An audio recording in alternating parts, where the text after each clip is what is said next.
नमस्कार सांग मैंने जय जगन्नाथ केमती अच्छा मु आशा कर निश्चय भलर थे। आज हूँ मार्गशीर मास शेष पाଳି गुरुवार मु सका उठिकी मो निज नित्यकर्म सारी ठाकुर पूजा लगी पड़ी। ठाकुर पूजा सारिकी मु बाहरी पड़ी आम दुआरे थी चौरारे पानी देवाई पानी देकी आसिली। तापर बाहरली मंदिर जीवी आम ए घर पाखे गोटे महादेव मंदिर अच्छी से मंदिर जाकि बाबा को दर्शन कली। दर्शन करके आसिली तापर आसिक लगी पड़ी मो कम आज पुणी शेष पाली माने आमर तो माणबसा ना किंतु मु कलश बसैकिना पूजा करे।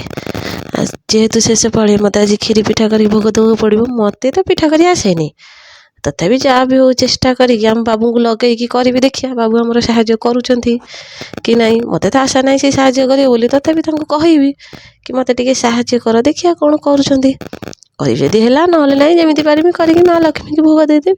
माँ लक्ष्मी तो जानी आसुनी आ कौन कर जमी जहाँ आडजस्ट करके चलदेवा।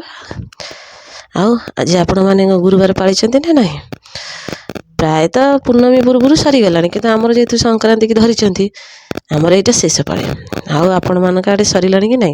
आज केमी कौन पूजा कर सब मत कमेंट निश्चय जनइबे। आप तो लाइक ही करूना कमेंट कौन करेंगे से छाड़ रही। जय जगन्नाथ पुणी आर देखा आर वीडियो रे। जय जगन्नाथ।